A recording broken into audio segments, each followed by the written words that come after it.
Welcome, everybody, to day 5 of the 21-day public speaking challenge. Today marks a pivotal moment as you begin to select your yoga asanas for a 75-minute foundational class.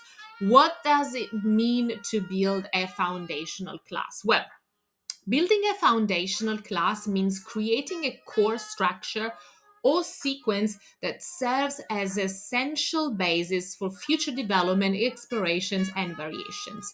The foundational class acts as a cornerstone upon which you can build and expand. Once the basic sequence is established, you can introduce new elements, more variations, increase the difficulty level, and so on. Your foundational class will basically help you immensely when you need to substitute at the last minute because you will always have a class ready to rock. Let's dive deep into the process of choosing your asanas first. Okay, choosing your asanas. In yesterday class, we decided on the durations, levels, styles, type of flow, and theme. We refer to the table you'll see there or there, somewhere there. Which was particularly helpful in determining the number of asanas to include in the 60, 75, and 90-minute sessions, divided into warm up, middle one, middle two, and cool down segments. For a foundational class, let's say 75 minutes, you should select 7 to 8 asanas for a warm up, 6 to 7 asana for your first middle segment, and then 4 to 5 asana for the middle two and your cool down. So as you can see from the table, I just copied and pasted once again so you can review it while you build your sequence. All right, so how do you actually pick your asanas? Let's come to the nitty gritty of this class. Anyway, so consider the basics. Include asanas that can be adaptable to all levels of practitioners, which is essential. So you want to think of a beginner friendly asana, so sequence that you can easily adapt to more advanced practitioners, and at the same time you could offer variations and props for both to, of course, increase the level or decrease the level. Let me explain first and then I will give you a practical example. So let's start with beginner friendly poses. Include foundational poses that beginners can perform safely and comfortable. Those poses can be modified to accommodate various levels of flexibility and strength. For example, downward facing dog, Adho Mukha Svanasana. Even though it can be a challenging pose, can be accommodated for beginners, and you can ask your student to bend the knees to reduce strains on the hamstring and lower back, making the pose more accessible. Let's go into the advanced variations. Provide option for more advanced practitioner to deepen their practice. For example, beginners can perform a basic variation of Ardha Chandrasana, half mole pose, with the block underneath of the lower hand. And with advanced practitioner, you can hold the full pose without support. And then we go into the last point of consider the basics. Offer props and modification. Implementing props like blocks, straps, and blankets can significantly enhance the inclusivity and accessibility of your yoga practice. By offering modifications and variation, you ensure that each student can perform poses in a way that suits their level and physical condition. Let me give you an example. Suppose you're building your middle one segment and you are selecting 6 asanas. So the asanas that you see down below in the table. So let's say we start with Tadasana, of course, easy. Tadasana, mountain pose. So as a beginner friendly, you want to leave the pose as it is, I guess. So you can do some lateral stretch. And moving into advanced friendly, you can perhaps, it brings a lot of balance into the pose, you can ask to raise their heels. We're moving on to Virabhadrasana 2, Virabhadrasana 1, Warrior 1. So beginners can shorten the stance and raise the back heel or they can even lower the back knee to the floor. Easy. The advanced friendly, you want to deepen the bend in the front knee. You want to increase the stance or whatever, just make it more advanced for them. But also, how do you offer props and modifications here? Well, arms, for example, could be along the side of the body instead of up above your shoulders, because it can be quite challenging for beginners. And you can soften the back knee if, for example, they suffer from sacroiliac joint injury. Let's moving on to Virabhadrasana 2, Warrior 2. Beginners, of course, as before, they can shorten the stance. They can keep both of the legs straight if the front knee bended, it's too much for them. And perhaps they don't need to go into a full lunge. The advanced practitioner can deepen the bend and the front knee, same as before.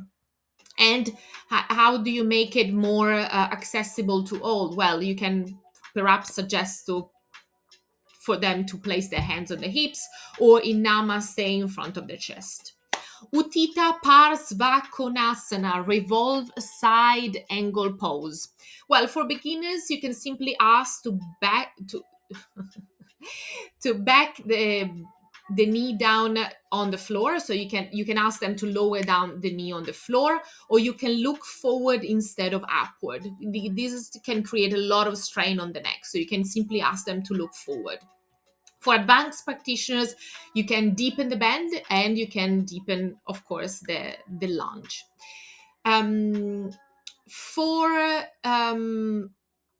For to make it more accessible with more variation, you can have the shoulders. If someone has a shoulder discomfort, for example, you can raise the upper arm or use a block under the lower hand. So you don't want to ask to raise the upper arm. I think I got something wrong on the slide. So what I meant by that is, if anyone has a shoulder discomfort, don't raise the upper arm. That's all I meant by that. And for example, with the lower hand, use a block under the lower hand. So Trikonasana, triangle pose. Beginner can use a block to support on the lower hand. An advanced practitioner can reach the hand to the ankle, for example, which is pretty challenging and increase a lot of strength on the core. You could also use a wall as a support as an extra variations to accommodate more beginners, for example, or simply just as an extra variation if you do a wall sequence or something like that. And then we have Utthita Ardha Chandrasana, half moon pose. For beginners, you can give them as a variation gate pose instead, with the leg lifted. So you kind of like into a side plank, but you lower the lower knee, and then you raise the back. You raise the top leg. So you lift that leg. I don't know if that makes sense, but anyway, so it's a gate pose. Instead of the leg lifted, you can lower the front leg knee down. So that's how I wrote it. And the advanced friendly could be bend the back leg into a scorpion leg variation, and maybe with your hand grab that leg. And to make it more accessible with more props and modification, you can use a block under the lower hand. You could also use a wall as an extra support. As we mentioned before, the wall is a great prop for beginners. How do we incorporate poses that provide a well-rounded and balanced practice? Let's talk about it. So what does it mean first to have a well-rounded and balanced practice? Incorporating poses that provide a well-rounded and balanced practice means designing a sequence that ensures comprehensive engagement of the entire body. How do we achieve that? Easy. To achieve this, it's essential to consider a variety of factors and movement principles to ensure that every joint and muscle group is performing effectively. So, a key element of a well-rounded and balanced practice. First, the diverse range of movement. You want to move into flexion and extension. You want to include pose that involves bending and strengthening of straightening the joint. For instance, forward bend like Uttanasana and back bends like Bhujangasana. Ensure that the spine and hips experience both flexion and extension. Rotation, incorporating twisting poses like Ardha Matsyendrasana to promote spinal rotation and improve flexibility in the torso. But also lateral movement, add side bends like Trikonasana to engage the muscle along the side of the body and improve lateral flexibility. Second point, balance muscles engagement. You want to strengthen and you want to stretch. Strengthening, you want to include poses that build strength in major muscle groups. For example, poses like Virabhadrasana, warrior pose, and Kumbhakasana, plank, strengthening the legs, core, and upper body. But also, you want to have poses where you stretch the body. You want to combine stretching and strengthening to ensure muscle remain flexible and avoid tightness. Poses like Paschimottanasana, seated forward bend, stretch the hamstring, while poses like Supta Matsyendrasana, reclining spine twist, stretch the back and the hips. Third point, joint mobilization. So you want to include major joint and minor joints.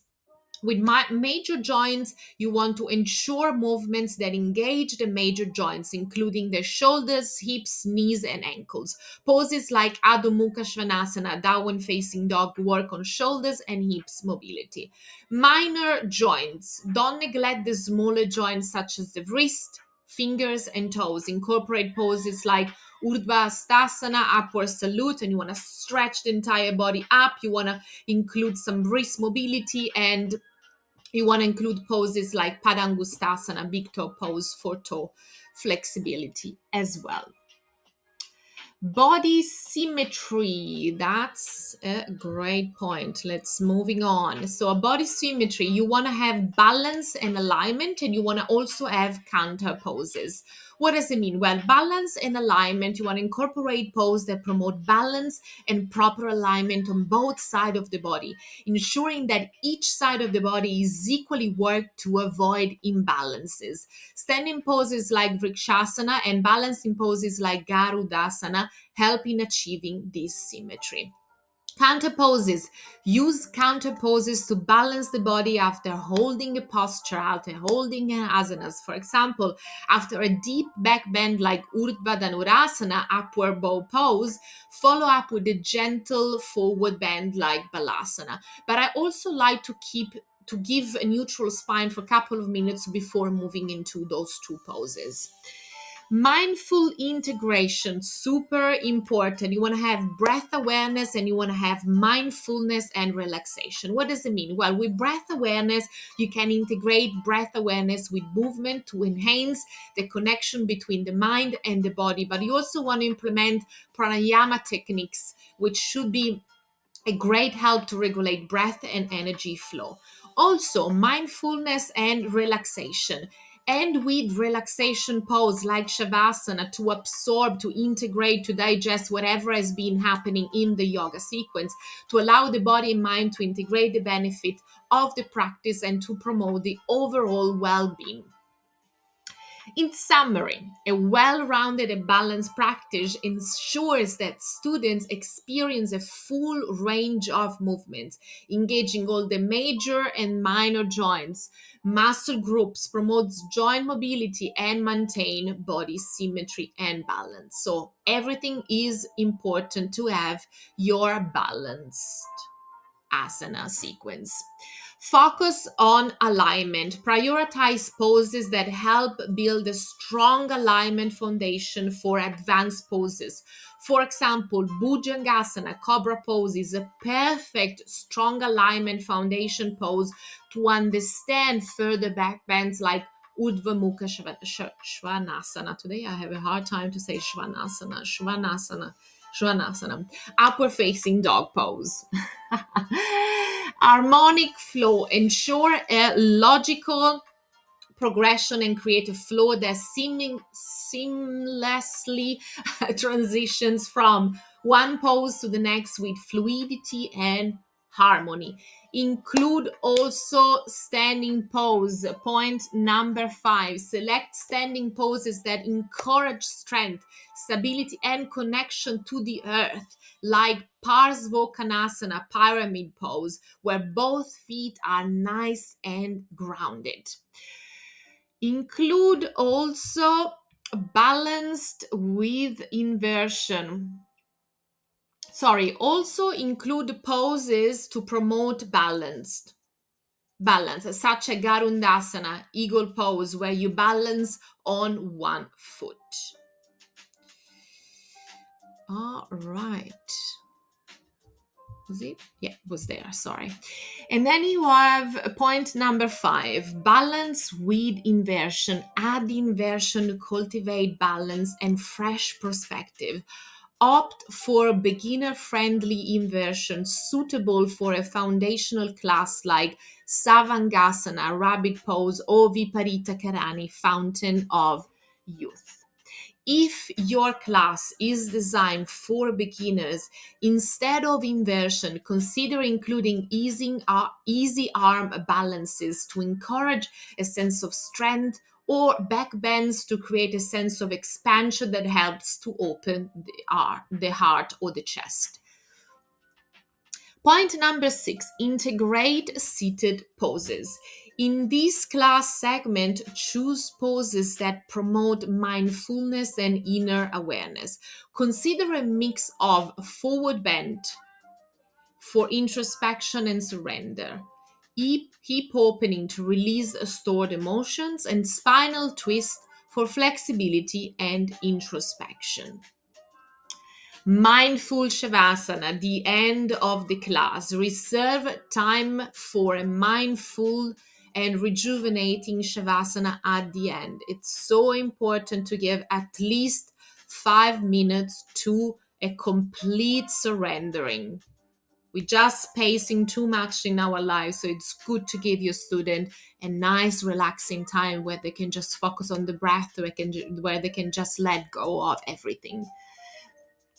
Okay, so we want to quickly recap of the public speaking challenge before you build your class, because all the days we have been exploring until now are so important to build your class. So remember what you learned until today to build your class. Let's have a quick review. So day number 1, we talked about understanding the purpose of your presentation. We talk about how to stay relevant, how to offer consistent value, how to be helpful and build relationships, how to be confidential, how to be human, telling story, how to build trust, how to meet and exceed expectation, how to be effective, and how to be action orientated. If you need a refresher, review day 1. It's about understanding the purpose of your presentation. Moving on to day 2, understanding your audience, the foundation of connection. So we said to create meaningful connection, you need to know your audience inside out, where they live, what they love, how they think, and what excites them in general. So we talked about the demographics, we talk about age, gender, income, education, occupation, family status, competency level, and special groups. We also talk about psychographics, their values, their beliefs, their interests, their hobby, the lifestyle choices, the attitudes, and the aspiration. We talked about their behaviors, what makes them buy one thing compared to another, and all that jazz. And also we talked about the audience size. So the large group, more dynamic atmosphere, the small group, more intimate connection. So you want to adjust your style accordingly to that. And then, of course, the student needs, which come back to the stay relevant in day number 1. And then we're moving on to day number 3.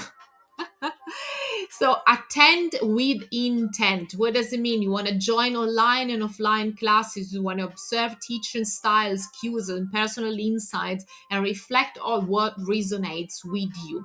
And then we explore sequencing.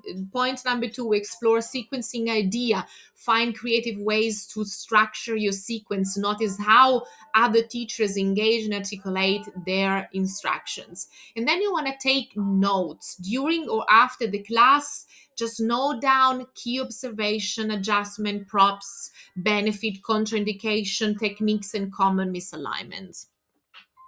And then you want to analyze the class structure. And you want to break down the class into warm up, middle one, middle two, and cool down, and learn different teaching approaches and ask yourself, how can I stand out? How can I make my class different?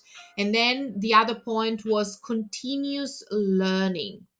Very important. Identify areas where you need and want to improve. You want to study from people that you admire. You want to read yoga philosophy books, and you want to explore more blogs, more YouTube videos, whatever it is. Just continue learning. And then you want to experience it. To learn what we have studied, we need to experience to growth. So you want to implement what you learn, embracing mistakes, and push beyond your comfort zone. Just that's when the real growth happens, through your experience. That's the only way. I like to say, you gain, not you embrace the feeling, and you the failure, and you gain. So feel, gain.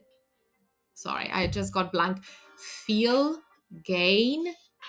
No, feel. Oh my God. Feel, fail, gain. I got it. Feel, fail, gain. That's how I like to translate experience in general. Anyway, so day number 4, you want to choose the right class duration. You want to understand the yoga levels, beginner, intermediate, advanced. You want to select your yoga style. Of course, it comes to your teacher training, what you have been studying. You want to decide the flow. Is it a ladder flow, or is it a static flow? And then you want to add a meaningful theme. Up to now, you might have a clear view of how to actually start building your class. Remember that this is your foundational class. This is your starting point for your yoga journey, laying the groundwork for future exploration and variation for each pose to target specific aspects, needs, and your personal evolution. Embrace this process as a creative and intentional process. Embrace the opportunity to craft a sequence that reflect your unique style. Consider poses that resonate with your yoga practice, align with yoga philosophy, and reflect your experiences in general, while providing a comprehensive and accessible practice for your students. See you tomorrow for day number 6. I'm not going to tell you what it is. Actually, yes, I'm going to tell you. We're going to continue to craft your yoga class with your Dharma talk. I'll see you tomorrow. Stay dramatically different. Ciao for now.